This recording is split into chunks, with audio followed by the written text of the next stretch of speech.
అందరికీ నమస్కారం అండి. చాలా వేదికల మీద చాలాసార్లు మాట్లాడినా ఇవాళ ఈ వేదిక మీద మాట్లాడాలంటే నిజంగా భయంగా కూడా ఉంది.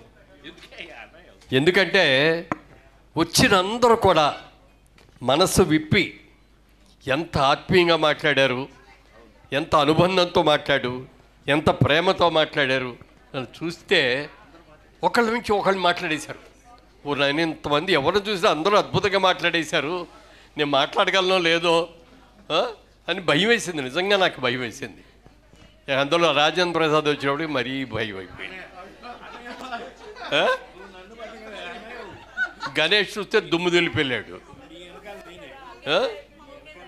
ఏదైనా అసలు అందరి అంటే మనందరిది ఒక స్కూల్ సార్. నిజంగా చెప్పాలంటే కుటుంబ కథా చిత్రాలు ఉండాలి, నీట్గా అందరూ చూసేటట్టు ఫ్యామిలీలో అందరూ కలిసిమెలిసి చూసే సినిమాలు చేయాలి, అనుకున్న టైం ప్రకారం ఫినిష్ చేయాలి, తక్కువ బడ్జెట్లో సినిమా చేసి లాభాలు వచ్చేటట్టుగా చూసుకోవాలి, అలాగే నిర్మాతని కాపాడేటట్టు నిర్మాతను నిలబడేటట్టుగా చేయాలి అని ఒక అద్భుతమైన భావంతో ఉన్నాం మనం అందరం కూడా. మరి రాజేంద్ర ప్రసాద్ గారు ఎన్ని సినిమాలు అలాంటివి చేశారు, ఎంత పెద్ద హిట్స్ చేశారో. చిన్న బడ్జెట్తో పెద్ద హిట్, పెద్ద సినిమా తీసి సూపర్ హిట్ అవ్వచ్చు, అది వేరు. ఒక చిన్న సినిమా తీసి ఆ సినిమా సూపర్ హిట్ అవ్వటం అనేది గొప్ప విషయం. అలాంటి సంస్థలు బ్రహ్మాండమైంది. పోనీ ఏదో మాట్లాడదామని 4 పాయింట్లు దగ్గర పెట్టుకొని వచ్చా. ఏమో ఆ ఏబీలో మొత్తం చెప్పేశాడు అన్నీ. ఇంతకుముందు మాట్లాడిన వాళ్ళందరూ అన్నీ మాట్లాడేశారు. స్నేహం గురించి మాట్లాడదాం అనుకున్నా, ఒక నాగిరెడ్డి, ఒక చక్రపాణి, బాపు రమణ, మళ్ళీ అచ్చిరెడ్డి గారు, కృష్ణారెడ్డి గారు, నేను మాట్లాడదామని అనుకుంటే అది మొత్తం దుమ్ము దులిపేశాడు, చీల్చి చెండాడేశాడు. దాంట్లో చాలా బాగుందమ్మా, ఏవి చాలా బాగుంది, అద్భుతంగా చేసావు. అంటే ఒక్కటి కూడా అందులో అతిశయోక్తి అనేది లేకుండా నిండుగా చాలా చక్కగా అద్భుతంగా చేశారు. నిజంగా వీళ్ళిద్దరు స్నేహాన్ని మాత్రం మెచ్చుకోవాల్సిందే సార్. సినిమా ఇండస్ట్రీలో ఇద్దరు పార్ట్నర్స్ కలిపి సినిమా తీయటం అనేది కూడా ఎక్కడ జరగదంటే జరుగుతుంది, కానీ నిలబడదు. ఓ సినిమా అయ్యాకో 4 సినిమాలు ఒక అయ్యాకో కష్టం అంతా నాది, డబ్బులన్నీ నాయి, పేరు అన్నీ ఆయన కొట్టేస్తున్నాడు, హీరోయిన్ల పక్కన ఉండి ఆయనే ఫోటోలు తీయించుకుంటున్నాడు, నన్ను అసలు లెక్క చేయట్లేదు, ఇలాంటివన్నీ చాలా వచ్చేస్తాయి, డిఫరెన్స్ ఆఫ్ ఒపీనియన్లు. దాంతో విడిపోతూ ఉంటారు. కానీ మీ ఇద్దరు స్నేహం అసలు అమోఘం. అందులో రాశాడు, ఇద్దరు మనుషులు కలిపి ఒకే మనిషిగా ఉన్నారు అని. నిజంగా ఇంత అద్భుతమైన ప్రేమతో ఒకళ్ళనొకళ్ళు అర్థం చేసుకొని ఆయన ఏం చెప్పారు మీరు అది 100కి 100 పాళ్ళు వింటారు, మీరేం చెప్పారో అది 100కి 100 పాళ్ళు ఆయన వింటారు. ఇలాంటి గొప్ప అండర్స్టాండింగ్ ఉంది కాబట్టే మీలో ఈ స్నేహం అనేది ఇన్నేళ్ళు ఉండగలిగింది. ఆ స్నేహం ఎప్పటికీ కూడా కలకాలంగా ఉండాలని కోరుకుంటున్నా. తర్వాత కృష్ణారెడ్డి గారిని చూస్తే నాకు చాలా ఈర్ష్యగా ఉంటుందండి. ఎందుకంటే చెప్పాల్సిందే, ఎప్పుడు చూసినా ట్రిమ్ముగా ఉంటాడు ఆయన. మంచి అదే అక్కడికే వస్తున్నా. అందరూ నన్ను ఏమో ట్రిమ్గా ఉన్నావు, బాగున్నావయ్యా అంటారు. కానీ ఆయన చూస్తే నాకు ఈయనలాగా నేను ఫిట్గా, అంటే కండలు తిరిగి ఉంటాయి అట్లా చూస్తాడు. కానీ ఆయన ఆ చట్టు చూడండి, చేతులు మడత పెట్టిన తర్వాత భుజాలు చూడండి, అది చూడాలి. అప్పుడో ఇప్పుడు కాస్త ఎక్కువ తింటే పొట్ట కనపడుతుంది నాకు. ఎప్పుడు ఆయనలో పొట్ట పెరిగినట్టు చూడలే ఆయన తోడుకు. ఇవాళ ఈ ఫంక్షన్కి వస్తున్నానంటే కృష్ణారెడ్డి గారి ఫంక్షన్లో ఉన్నాం మనం అంటే ఎలా డ్రెస్ వేసుకోవాలి, ఏ షర్ట్ వేసుకోవాలి, ఏ ప్యాంట్ వేసుకోవాలి, ఆయన్ని మించి ఉండలేను. కానీ ఆయనకి సమబుజ్జిగా ఉండాలి కదా. మేమిద్దరం అప్పుడు సహోదరులు అనుకుంటాం మేము చాలాసార్లు. ఫంక్షన్కి వెళ్ళగానే ఆయన ఏం చొక్కా వేసుకున్నాడు, ఏం గెటప్లో ఉన్నాడు, ఏ షూ వేసాడు, మనం ఏం వేసుకోవాలి, ఇక్కడ దెబ్బతిన్నామా అని అనుకుంటూ ఉంటాం. చాలా సంతోషం అండి. వాళ్ళ నిజంగా మీకు ఎంతమంది ఆత్మీయులు ఉండటం చాలా గొప్ప విషయం. మీరు ఎన్ని కోట్లు సంపాదించారు అన్నది ముఖ్యం కాదండి, ఎంతమందికి లైఫ్ ఇచ్చారు, ఎన్ని అద్భుతమైన చిత్రాలని నిర్మించారు, మీరు దర్శకత్వం వహించారు. ఆయన రాగానే ఆ పగడాల పడవ గుర్తుకొచ్చేది నాకు. మంచి పాటలు ఉన్నాయి.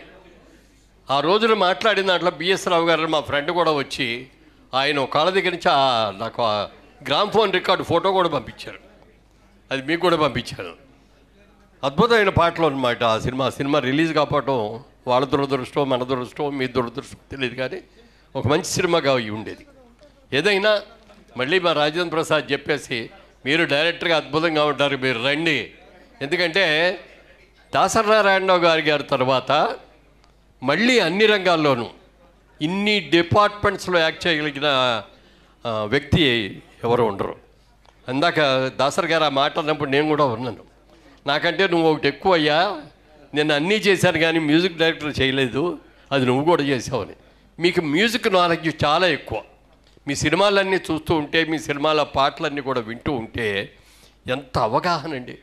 దర్శకుడికి ముఖ్యంగా కావాల్సింది screenplay, writing capacity, music, editing, ఇట్లన్నింటిలో కూడా మీరు సిద్ధహస్తులు మీరు. కాబట్టి ఇన్ని హిట్ సినిమాలు తీయగలిగారు, ఇంతమంది ఆత్మీయుల్ని మీరు పెంచుకున్నారు. ఏ సినిమాకి వెళ్ళినా ఈ మధ్యన ఫంక్షన్లో వెళ్తే బొకే ఇచ్చేసి కొంచెం అర్జెంట్ పని మీద ఉన్నాను వస్తానండి అని చెప్పేసి వెళ్ళిపోయేవాడు. వాళ్ళు ఇంతమంది హీరోయిన్లు ఇక్కడ కూర్చున్నారు, ఇంతమంది హీరోలందరూ ఇక్కడ కూర్చున్నారు, ఎంతోమందికి జీవితాలు ఇచ్చారు. మరి ముఖ్యంగా మా ఆలీని హీరోయిన్ చేశారు, అది చిన్న మాట కాదండి. మా సినిమాల్లో ఆయన ఈరోజు ఈ సైజులో ఉన్నప్పుడు కూడా యాక్ట్ చేశాడు మా దగ్గర. అదే ఆయన్ని అంత మంచి హీరో. ఎన్ని సినిమాలు చేశాను ఆయన హీరోలుగా? 55 సినిమాల హీరోయిన్ చేశారంటే దానికి మీరే కారణం. ఎందుకంటే ఉన్నది నిజం చెప్పాలి, పొగట్టానికి కాదు నేను వచ్చింది. మీరు నాకు ఎలాగో వేషాలు ఎవరు. కృష్ణారెడ్డి గారు చేసే నెక్స్ట్ సినిమాలో మురళీమోహన్ గారు డెఫినెట్గా నటిస్తారు. అబ్బో, ఒప్పిస్తాం. థ్యాంక్ యూ అండి. ఆయన ఎలాగో ఇవ్వడు, మీరన్నా ఇవ్వండి సార్.